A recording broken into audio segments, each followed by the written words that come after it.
Hi guys, this is Creative Cuts, a channel where I build, paint and create things. I was browsing in my local craft store and I saw this sweet little X-Wing model set. I picked it up and soon found myself thinking of something cool to build with it. And before we begin, if you're new to the channel, don't forget to subscribe and leave a like if you enjoy this kind of video. Now this set wasn't too difficult to put together. I just followed the instructions, used the force, and very soon I had a model to work with. I took a piece of wood and cut it to size to use as a base for my diorama. Any piece of wood will do, I just needed something stable that wouldn't warp. Then with some wood glue, I drew out an even pattern and attached some XPS foam offcuts to build up the base. XPS foam isn't really necessary here, as it will all get covered. I mean, you could easily use regular polystyrene. But I had a few offcuts to hand, and I'll always try to use up offcuts to minimise on waste. Once dry, I used my Proxen hot wire cutter to carve a gentle slope from the back to the front. You could do this with a sharp knife too, but a hot wire cutter makes light work of this task. Carving the foam like this makes some really interesting shapes. I don't need them for this project, but they really remind me of an old riverbed, something to remember for a future project maybe. I then take some more offcuts and use these to raise the level in certain areas. Just some foam and a couple of wooden skewers to help hold everything in place. Next, I give everything a good layer of PVA glue.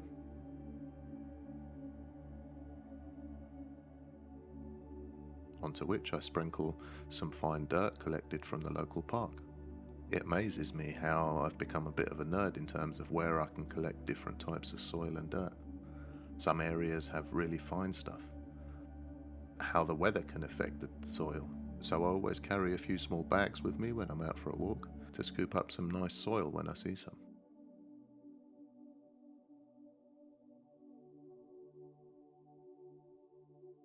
Once the dirt was applied, I spray everything down with some IPA, as this will allow subsequent layers of glue to easily sink into the surface rather than just sit on top and wash all your precious soil away. Then with the pipette, I squirt out small amounts of thinned PVA glue, which when dry will lock everything in place.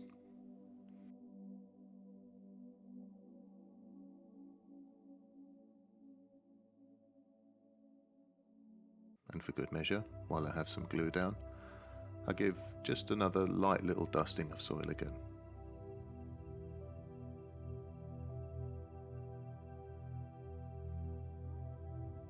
Now I have the basic base down, I could begin to visualise some of the shapes I wanted to add to my scene.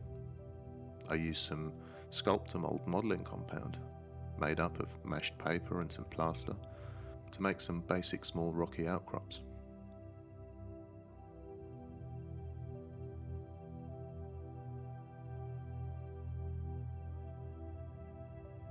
Once dry, I give these a light wash of some burnt umber to get rid of that glaring white.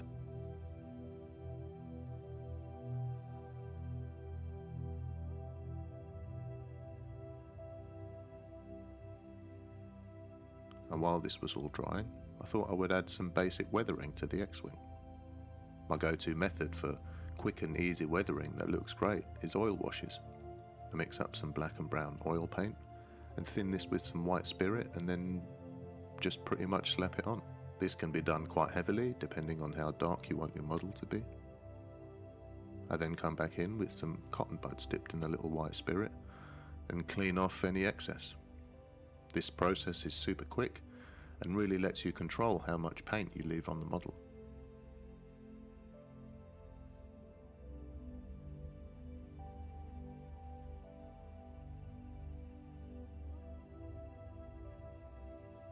And with very little effort, I have a great looking model once dry.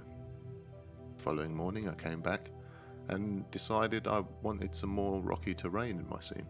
So I mixed up some more Sculptamold and repeated the same process as before.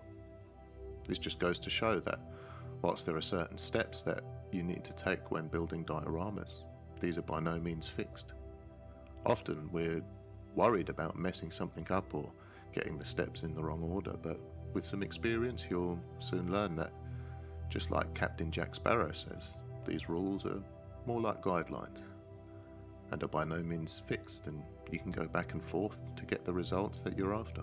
I give the rocks a coat of brown just like before, and then add some grey to the higher points to create some colour variation.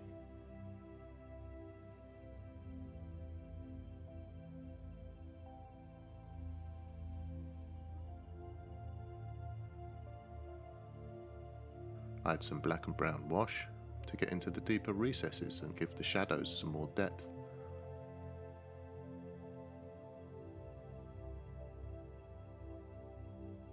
Once dry, I came back in with some grey and brown just to bring out the highlights again.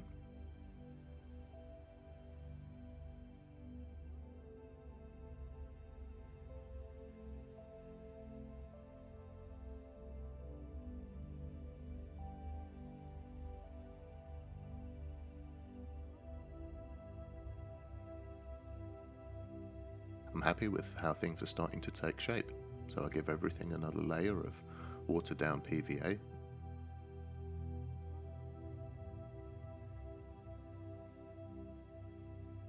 And sprinkle on some more dirt.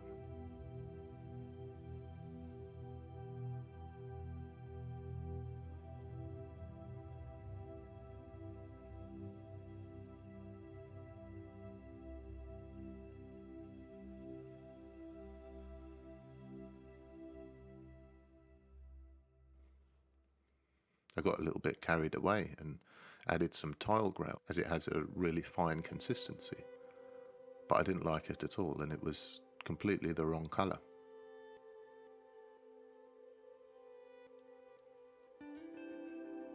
I've been watching a lot of videos on the Perseverance rover currently on Mars, and I'm amazed at the photos it sends back to Earth.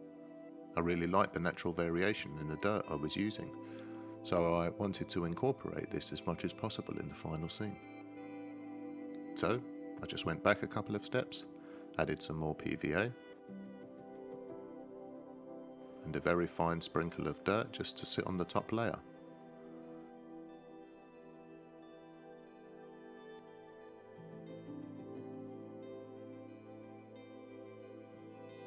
Next it was time to embed the X-Wing in its environment. I tried to imagine which way the wind would blow on this imaginary planet, and therefore where the sand would collect. In areas where I felt there was too much sand on the model, I just chipped it back once dry. The X-Wing has such a recognisable shape. I knew that even with some damage to the wings and lots of sand, it would still be instantly recognisable. I wanted it to appear as if it had been there for a very long time. How long is up to you to decide. Now once all this was fully dry, I could see a few light spots from the grout which were bugging me, and I wanted to boost up the shadows a bit to make the whole scene pop a bit more. So I loaded up my airbrush with some transparent ink and started to haze in some brown into areas away from my imaginary sun in my imaginary star system. This was a great way to help tie everything together, as the light haze acts as a filter, which allows the original colours and natural variation to still come through. And lastly, I painted the edges of my model black. From a cheap box set bought in a local craft store, I've created a story, somewhere with a time and a place, a history. And that's why I love this hobby so much. It allows you to create imaginary worlds, the true power of creation. If you have enjoyed this video and want to see more like it, you can subscribe to stay up to date with all the latest videos. Hit the like button to show your appreciation, and I always enjoy reading your comments and tips in the comments below. Thank you for joining me on this journey, and I'll see you in the next one. Enjoy.